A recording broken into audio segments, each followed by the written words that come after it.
All right, good afternoon, Matt. Thanks for joining me for this post-observation meeting.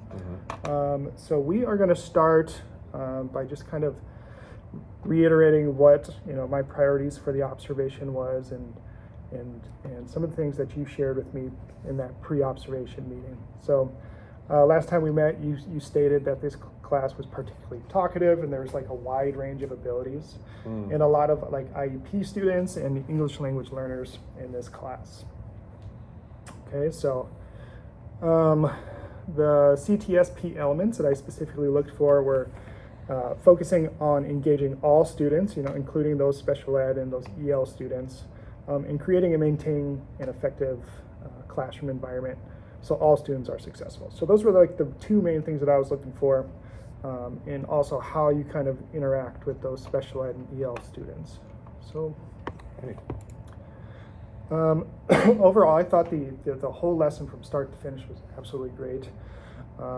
You're energetic, you made it relevant to their experiences now.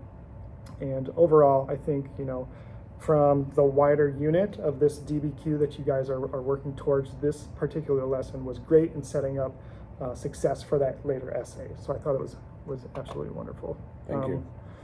So initially, when the class started, I looked at your classroom, which we're in now, and everything was nice, neat, and organized.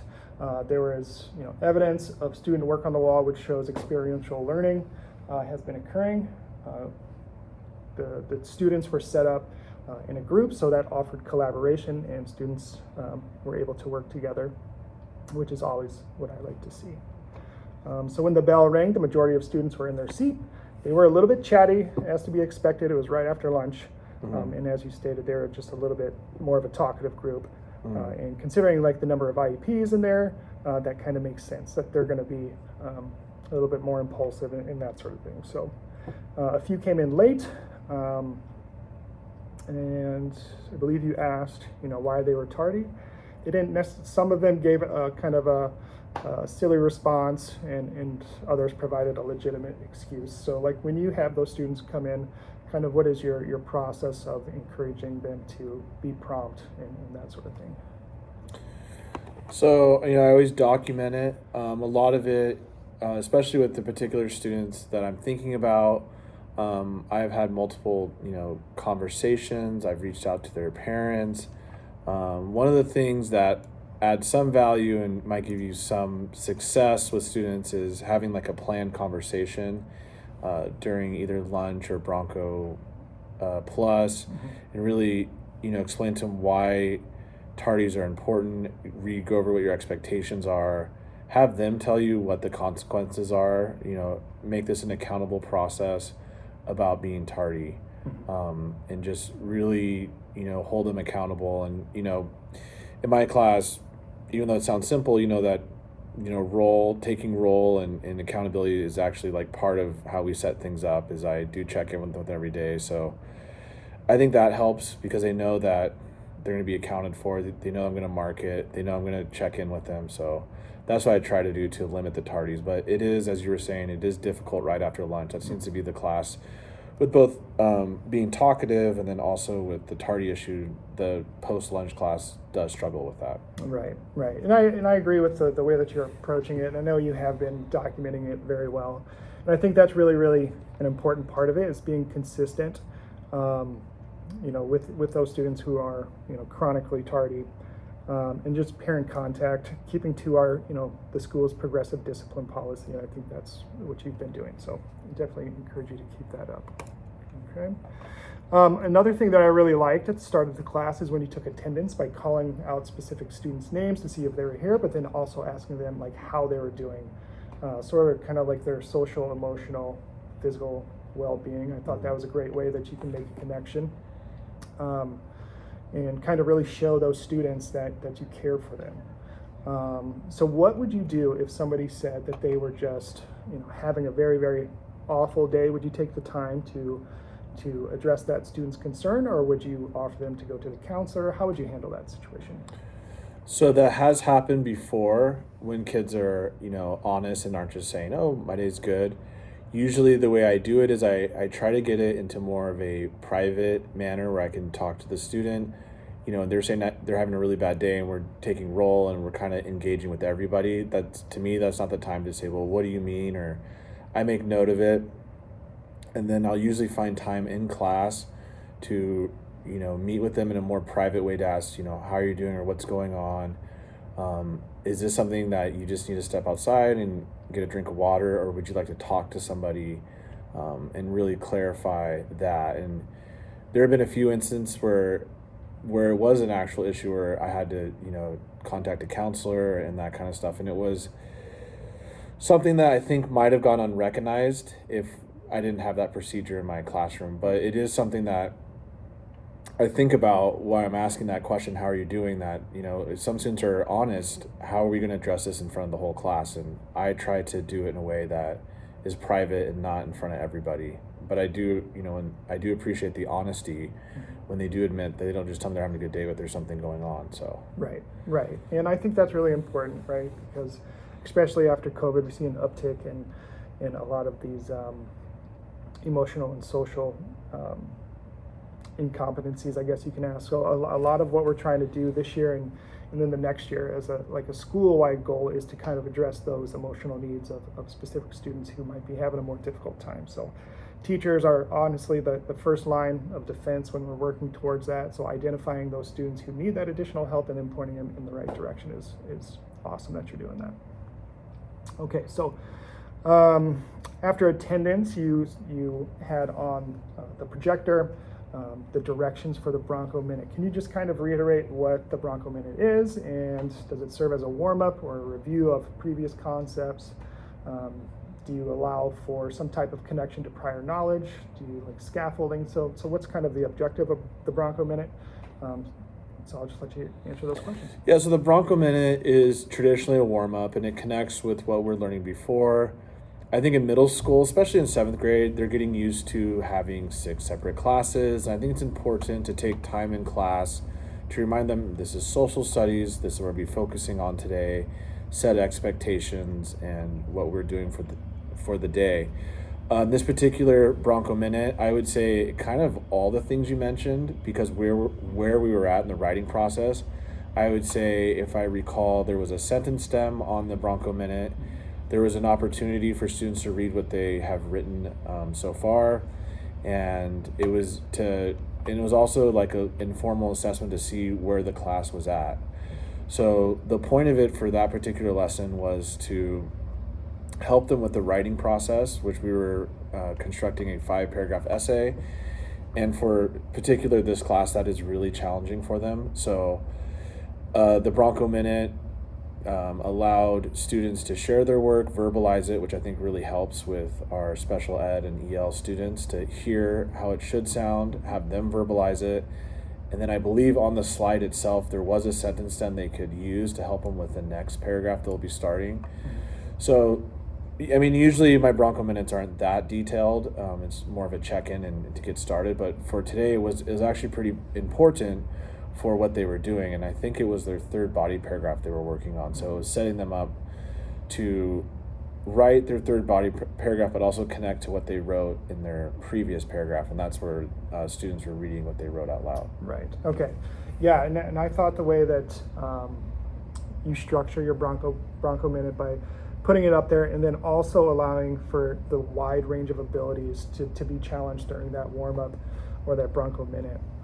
So like you said, when you called on those individual students, I know some of the students that you called on initially, they were higher level students. So hearing their writing and then providing them with that immediate feedback was really, really good for them, as well as their classmates to hear what their writing is like. But then you also started to call on other students who may not have been so high, particularly some special ed students and EL students, and you were able to give them very quick and concise feedback to improve their writing, which I think is really important. And it also allowed them to understand, that other students are struggling in the same areas that they are, right? Regardless of their ability level. So I really like the strategy that you used, during this process.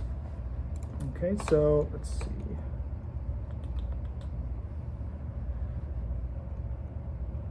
Okay, so how do you provide feedback for those students who may not have the courage to speak up, or those who don't want to share? Because I know a couple of them didn't want to share and they passed. So how do you just provide feedback to those students? Sometimes, like during a warm-up, if a kid does not respond, I make a mental note, and sometimes I'll work my way back to them and give them the opportunity to maybe feed off what someone else said, or maybe try a scaffolding technique to get a response or to engage them. Another nice component about our school is we have a program called Canvas, and it's an online classroom, and you can watch the progress of their work. And especially in this process, it's nice that you can add notes as they're working. So I will, especially if a kid like that did not participate in class, then I might make a note of that and check, well, where are they at on their essay, and I can check that on Canvas, and then I can provide them with notes and support. And another nice thing about our school is, let's say I check and they're really far behind, we can pull them into our Bronco Plus, or simply it's a tutorial, and provide a more sheltered support. Okay, and that's great. That's what I would suggest as well. You're really utilizing that Bronco Plus, especially for those students who may not be like intrinsically motivated to complete their assignments and that sort of thing. So just kind of taking the extra effort and ensure that they are, completing the assignments to the best of their ability. Sometimes it's just an additional few minutes during that Bronco Plus. Sometimes it's a little bit more structured feedback, like you mentioned. Okay, so so after you kind of called on some students, you instructed them to submit their assignments and to work on documents E and F. And I was able to look at some of the student work once they were finished, and it looked like the majority of the students were able to, I guess, understand the process as you read through those documents and helped annotate. And then you allowed them to kind of work collaboratively, which I always like to see, especially for those EL students, where they are able to, practice their reading, their writing, their speaking, and their listening skills. So that collaboration, those groups that you created, is really essential for those students and those special ed students, and I think it challenges all those students as well. So when you were creating your seats at these groups, is it kind of like mixed ability level? Are there similar ability levels, or do you take into account their special ed needs or their language needs when you are doing the seating chart? Yeah, I mean, admittedly, I think the very first thing I look at is, from a perspective of classroom management, what kids shouldn't be sitting together, how can we spread some kids out, and not just to separate them, but also it allows us to provide, sheltered support if we have these kids located in areas that we can easily get to them. You would notice, I think some of the more challenging students sit close to my desk and on the outside. It's easier for us to provide that sheltered instruction. Mm-hmm. And I do also put them next to students that I think are mature enough to sit by them, but also provide them with support. A lot of students are students that need support. I put them with high achieving students, so that they can feed off them. And also really getting to know what kids work well together is part of the way I think about the seating chart. And then of course also including their IEP. Some students, it's part of their IEP that they need to sit in the front, and that is what I consider also when making the seating chart for the class. That's awesome. Okay, so one thing I put a couple stars next to this point because I really wanted to dive deeper into this. And this really shows, this is evidence that you met, one of those goals that I put in place during the pre-observation meeting about creating an environment, that is really safe and conducive for learning for all students. And part of that goes with the procedures that you have put in place since the beginning of the class school year.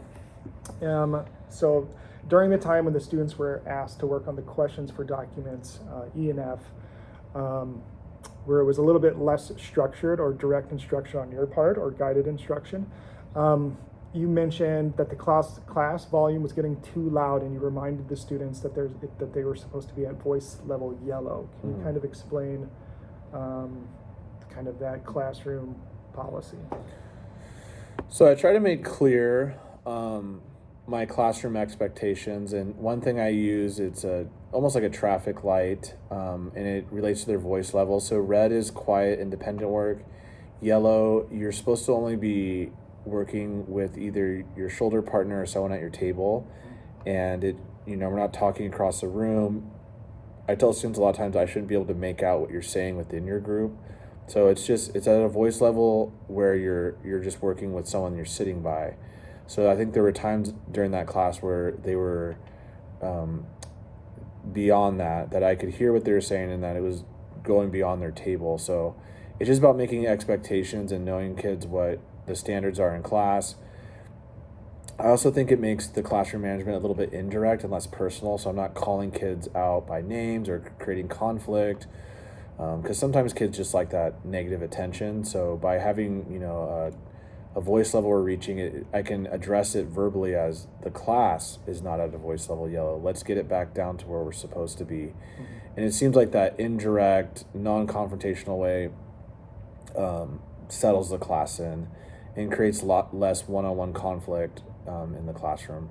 So it's taken from a strategy. It's called CHAMPS procedures, mm-hmm. and it's really just set on having clear expectations and letting your class know those expectations and being a little indirect when dealing with conflict in the classroom. Right. That's wonderful. I really like it because it's simple. Every student, at the school is going to know what red, yellow, green light means. So it's very easy to understand as well. So, and it seemed to be effective because students were able to quiet down and continue working on those document questions. And particularly to the questions, I thought the questions were a good mix of, kind of rote memory type of what they just, read, as well as that critical thinking, higher level thinking that we are kind of working towards as a department kind of priority standard, if you will. Okay, so once students were finishing up, I noticed a couple of the more advanced students finished well before some of the other students. So what do you typically tell those students once they finish, when there's a little bit of time left over? How do you fill that time with those higher achievers? One thing, especially in the writing process, I feel like, especially thinking specifically of fifth period, a lot of those students are trying to rush through the assignment, and one thing I've been emphasizing with this particular assignment is you need to add more insight and go deeper with the commentary. So a lot of times when those kids finish early, I take the time to check their work and provide them with suggestions on how to go deeper with the writing and be more insightful. And I think, especially fifth period, think about those high achieving students, most of them need that and really extend on what they're writing. So I try to catch their work, to actually take a moment to proofread, which it seems they appreciate that, mm-hmm. and then give them suggestions on how to improve their writing and be more insightful.